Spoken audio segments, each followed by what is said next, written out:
Expo classes में आपका स्वागत है। कैसे हैं आप? आशा करते हैं कि आप सब अच्छे होंगे, स्वस्थ होंगे, खुश होंगे। चलिए, आज हम आपके सामने लेके आए हैं सामान्य हिंदी। और सामान्य हिंदी में आज का हमारा टॉपिक है अलंकार। ठीक है, चलिए अब देखते हैं हम अलंकार में क्या है। अलंकार कहते किसे हैं, अब देखना है। अलंकार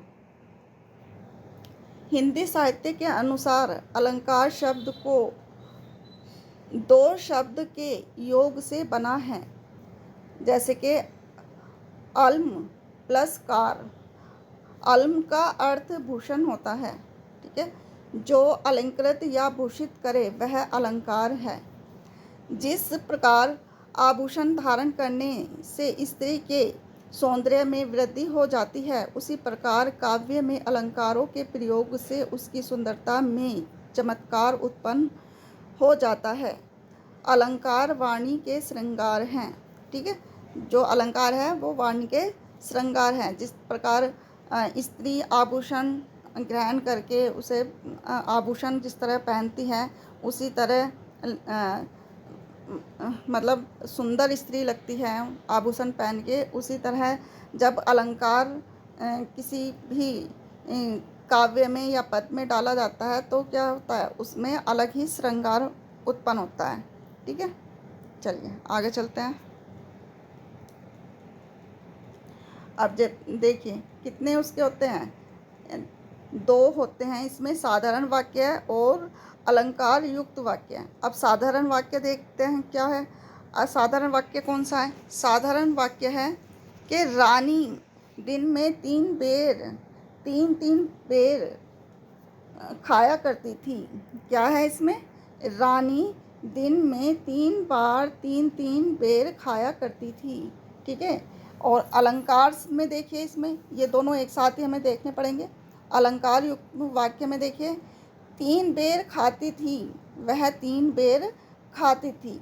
यानी कि रानी दिन में 3 बार तीन बेर खाती थी। ठीक है, इसमें अलंकार युक्त हो गया और ये बिना साधारण वाक्य हो गया।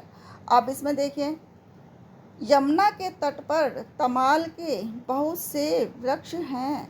यमुना के तट पर यानी कि तरनी तनुजा तट तमाल तरुवर बहुछाए। ठीक है, तरनी तनुजा क्या हो गया? यमुना के तट पर तमाल के तरुवर बहुछाए, बहुत से वृक्ष हैं। ठीक है, तो ये इसमें अलंकार युक्त हो गया इसमें। अब ये बताइए, इसमें तरनी तनुजा तट तमाल तरुवर बहुछाए, इसमें कौन सा अलंकार है? इसमें कौन सा अलंकार है? इसमें हो गया अनुप्रास अलंकार। ठीक है, अनुप्रास अलंकार, इसमें अनुप्रास अलंकार है। चलिए आगे चलते हैं। अब इसमें देखिए, हिंदी साहित्य में शब्द और अर्थ दोनों का महत्व होता है। कहीं शब्द प्रयोग से और कहीं अर्थ के चमत्कार उत्पन्न होता है। यानी कि अर्थ से चमत्कार कहीं उत्पन्न होता है या कहीं किसी जगह शब्द के प्रयोग से उत्पन्न होता है। तो अलंकार कितने हैं उत्पन्न होता है। और काव्य में सौंदर्य में अभिवृद्धि होती है। यानी कि जो काव्य में उसके सौंदर्य में 4 चांद लग जाते हैं। ठीक है, इस आधार पर अलंकार के मुख्यतः 2 भेद माने जाते हैं। अलंकार कितने भेद होते हैं? 2 भेद होते हैं, शब्द अलंकार और अर्थालंकार।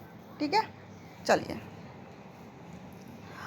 अब ये देखिए, शब्द अलंकार और अर्थालंकार। अलंकार के 2 प्रकार के भेद हो गए। अब शब्द अलंकार को हम देखते हैं क्या है इसमें, इसकी डेफिनेशन देख लेते हैं। शब्द अलंकार काव्य में जहाँ किसी विशेष शब्द के प्रयोग के कारण सौंदर्य में वृद्धि तथा चमत्कार उत्पन्न होता है, वहाँ शब्द अलंकार होता है। ठीक है, जहाँ भी काव्य में जहाँ किसी विशेष शब्द के प्रयोग के कारण सौंदर्य में वृद्धि या चमत्कार उत्पन्न होता है, वहाँ शब्द अलंकार होता है। ठीक है, जैसे कि कनक कनक ते 100 गुनी मदकाय अधिकाय। ठीक है, अब ये देखिए, कनक कनक ते 100 गुनी, यहाँ पे क्या है? एक कनक का अर्थ क्या हो गया? एक कनक का अर्थ है सोना और एक कनक का अर्थ हो गया धतूरा। ठीक है, अब शब्द अलंकार के देखते हैं।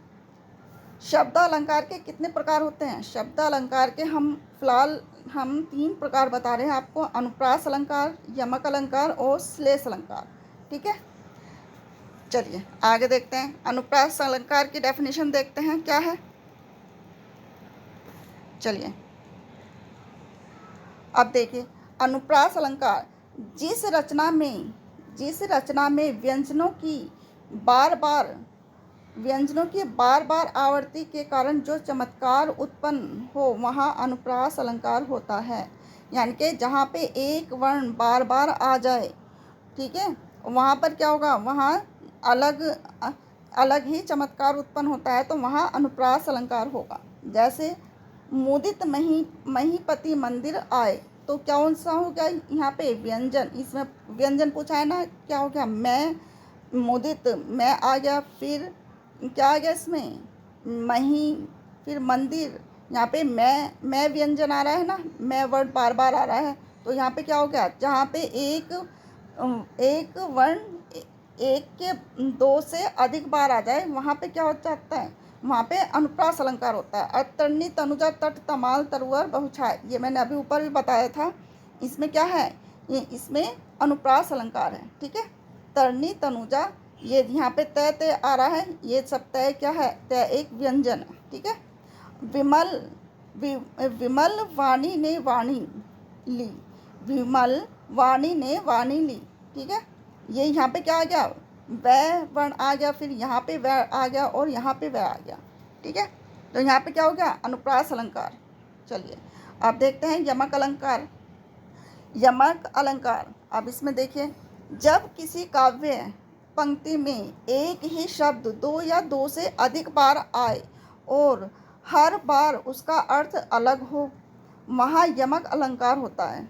ठीक है, जैसे कि अब इसमें देख लेते हैं, यानी कि जो सब एक शब्द एक से अधिक बार जहाँ पे आ जाता है 2 और उसका जो अर्थ है अलग अलग होता है। जैसे कि काली घटा का घमंड घटा, यानी कि यहाँ पे क्या हो गया, काली घटा का घमंड घटा। ठीक है, यहाँ पे काली घटा में क्या हो गया, एक घटा का मतलब हो गया बादल और एक घटा का मतलब हो गया कम करना। ठीक है, कम होना, तो यहाँ पे क्या है, काली घटा का घमंड घटा। अब दूसरा देखिए, तो मोहन के उर्वासी है उर्वासी समान। ठीक है, तो मोहन के, यहाँ पे क्या है, उर्वासी 2 बार आ गया ना, तो सबके अलग अलग मीनिंग हो गए। चलिए आगे देखते हैं। अब देखते हैं श्लेष अलंकार। ठीक है, अब देखिए श्लेष अलंकार क्या है। श्लेष अलंकार में है, श्लेष शब्द का अर्थ है चिपकना।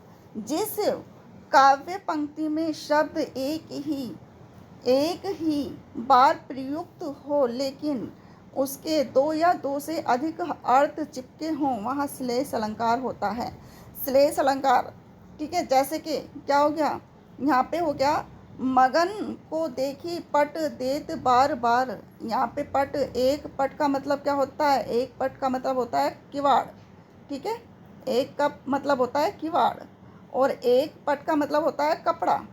तो यहाँ पे क्या हो गया, इसके पट 2 हो गए, इसके 2 मतलब हो गए इसके। ठीक है, चलिए आगे देखते हैं। मधुबन की छाती को देखो सूखी इसकी इतनी कलियां। मधुबन की छाती को देखो सूखी इतनी कलियां। ठीक है, यहाँ पे कितनी हो गया, यहाँ पे इसकी कलियां, यानी कि कलियों के बार बार इसमें अंतर आ गया। चलिए आगे देखते हैं। अब आज देखते हैं अर्थ अलंकार। अलंकार वैसे हमारे काफ़ी प्रकार के होते हैं, लेकिन अब भी हम यहाँ पे करीब 7 प्रकार के अलंकार बताएंगे। अब आ जाइए अर्थ अलंकार। ये हमने शब्द अलंकार के बताए थे, अब यहाँ पे अर्थ अलंकार के। अर्थ अलंकार क्या होता है, काव्य में जहाँ शब्दों के अर्थ में चमत्कार उत्पन्न हो रहा हो वहाँ अर्थ अलंकार होता है। यानी कि जहाँ पर कोई भी चमत्कार उत्पन्न होता है तो वहाँ पे क्या होता है, अर्थ अलंकार होता है। ठीक है, तो क्या हो गया, ये अर्थ अलंकार। हाय फूल सी कोमल बच्ची हुई खाक की थी ढेरी। ठीक है, चलिए अब देखिए अर्थ अलंकार के प्रकार देखते हैं। इसमें उपमा अलंकार, अतिशयोक्ति अलंकार और रूपक अलंकार और उत्प्रेक्षा अलंकार। ठीक है, ये वैसे 12 प्रकार के होते हैं अलंकार, और हम यहाँ पे अभी फ़िलहाल 7 प्रकार के अलंकार बता रहे हैं। चलिए आगे देखते हैं उपमा अलंकार। उपमा अलंकार में क्या बोल रहा है, अब देखिए उपमा अलंकार क्या होता है। उपमा अलंकार होता है कि यह एक सादृश्य मूलक अलंकार है। यह एक सादृश्य मूलक अलंकार है जहाँ अत्यंत सादृश्य के कारण सर्वथा भिन्न होते हुए भी एक वस्तु या वाणी की तुलना दूसरी प्रसिद्ध वस्तु या वाणी से की जाती है। वहाँ क्या होता है, वहाँ उपमा अलंकार होता है। ठीक है, वहाँ पे उपमा अलंकार हो जाएगा। चलिए आगे देखते हैं। अब इसके देखते हैं, इसके वो देखते हैं।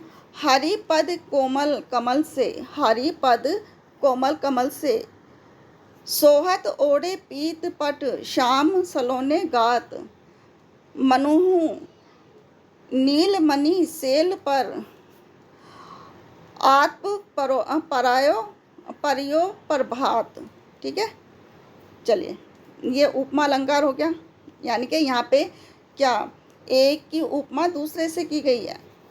यानी कि यहाँ पे देखिए कमल की उपमा चरणों की, हरिपद चरणों की उपमा कमल से की गई है। ठीक है, चलिए अतिशयोक्ति अलंकार। अतिशयोक्ति अलंकार क्या होता है, जहाँ किसी वस्तु पदार्थ अथवा कथन का वर्णन लोक सीमा से बढ़ा चढ़ाकर यानी कि लोक सीमा से बढ़ा चढ़ाकर प्रस्तुत किया जाए, वहाँ अतिशयोक्ति अलंकार होता है। ठीक है, क्या है यहाँ पे, जहाँ पे बहुत ही ज़्यादा बढ़ा चढ़ा के बात की जाए वहाँ पे अतिशयोक्ति अलंकार हो जाता है। चलिए मखमल के झूले पड़े हाथी सा टीला। अब ये देखिए दूसरा, बालों को खोलकर मत चला करो दिन में रास्ता भूल जाएंगे सूरज। अब यहाँ पे कितना बड़ा चढ़ा के बोला है। अब ये देखिए, बालों को खोलकर मत चला करो दिन में रास्ता भूल जाएंगे सूरज। ठीक है, यहाँ पे मतलब बहुत ही बड़ा चढ़ा के बात की गई है कि आप अपने बालों को खोलकर मत चला करो वरना रास्ता भूल जाएंगे सूरज। क्या ऐसा कभी होता है, ऐसा कभी नहीं होता, लेकिन क्या बढ़ा चढ़ा कर बताया जा रहा है ना यहाँ पे। ठीक है, चलिए आगे चलते हैं। रूपक अलंकार। अब रूपक अलंकार में देख लेते हैं क्या है। रूपक अलंकार में है, जहाँ गुण की अत्यंत समानता के कारण उपमे में ही उपमा का अभेद आरोप दिया जाए, वहाँ रूपक अलंकार होता है। जहाँ पर क्या है इसमें, जहाँ गुण की अत्यंत समानता के कारण उपमे में ही उपमा का अभेद आरोप कर दिया जाए, वहाँ रूपक अलंकार होता है। ठीक है, जैसे मैया मैं तो चंद्र खिलौना ले हूँ, यानी कि मैया मैं तो चंद्र खिलौना ले हूँ, यहाँ पे क्या हो गया, यहाँ पे रूपक अलंकार हो गया। चरण कमल बंदो हरि राई, यहाँ पे क्या हो गया, रूपक अलंकार हो गया है। पायो जी मैंने राम रतन धन पायो। ठीक है, यहाँ भी रूपक अलंकार हो गया। चलिए आगे देखते हैं उत्प्रेक्षा अलंकार। अब देख लेते हैं उत्प्रेक्षा अलंकार क्या होता है। चलिए उत्प्रेक्षा अलंकार देखते हैं। ये देखिए, जहाँ उपमे में उपमान की संभावना या कल्पना की जाए, वहाँ उत्प्रेक्षा अलंकार होता है। जहाँ उपमे में उपमान की संभावना या कल्पना की जाए, वहाँ उत्प्रेक्षा अलंकार होता है। और इसमें सबसे बड़ी ट्रिक क्या है, मानो, मनु, मनो, जनो, जानू, ज्यों, त्यों, जनहूँ, ये सब आदि शब्द आ जाते हैं। तो क्या हो गया, इसके ये वाचक शब्द होते हैं। ठीक है, जहाँ पर ये शब्द आ जाए तो समझ लो क्या है, उत्प्रेक्षा अलंकार है। जैसे कि यो वीवर अभिमन्यु तब शोभित हुआ उस काल में। ठीक है, चलिए सुंदर सुमन जो पड़ गया हो कंटको के जाल में, तो यहाँ पे ज्यों आ गया तो क्या हो गया, यहाँ पे जहाँ पे ज्यों आ गया तो क्या हो गया, ये उत्प्रेक्षा अलंकार हो गया। ठीक है, चलिए अब दूसरे में देखिए, हनुमान की पूंछ में न, हनुमान की पूंछ में लग न पाई आग, लंका सारी जल गई, गए निशाचर भाग। तो क्या हो गया यहाँ पे, न। ठीक है, न आ गया यहाँ पे। ठीक है, न लग पाई पूंछ में, न लग पाई आग, तो यहाँ पे क्या हो गया, यहाँ पे उत्प्रेक्षा अलंकार हो गया। ठीक है, चलिए गए, यहाँ पे आगे क्या हो गया, यहाँ पे गए। ठीक है, चलिए ये उत्प्रेक्षा अलंकार के उदाहरण थे। इसमें वैसे अलंकार हमारे 12 प्रकार के होते हैं, काफ़ी सारे अलंकार होते हैं जिसके हम पढ़ा भी नहीं सकते, इतने अलंकार होते हैं। लेकिन फ़िलहाल हमने आपको 7 प्रकार के अलंकार बताए हैं जो कि एग्ज़ाम में अधिकतर पूछे ही जाते हैं। ये टॉपिक आपके लिए बहुत ही लाभदायक होगा। आप प्लीज़ चैनल को लाइक, शेयर और सब्सक्राइब ज़रूर कीजिएगा। अगर वीडियो आपको ज़रा भी अच्छी लगे तो प्लीज़ लाइक ज़रूर कर दीजिएगा। मिलते हैं नेक्स्ट वीडियो में नेक्स्ट टॉपिक के साथ। और हाँ, हम कोशिश करेंगे कि आगे के अलंकार भी आपको पढ़ाएं। ठीक है, मिलते हैं, तब तक के खुश रहिए, स्वस्थ रहिए। धन्यवाद।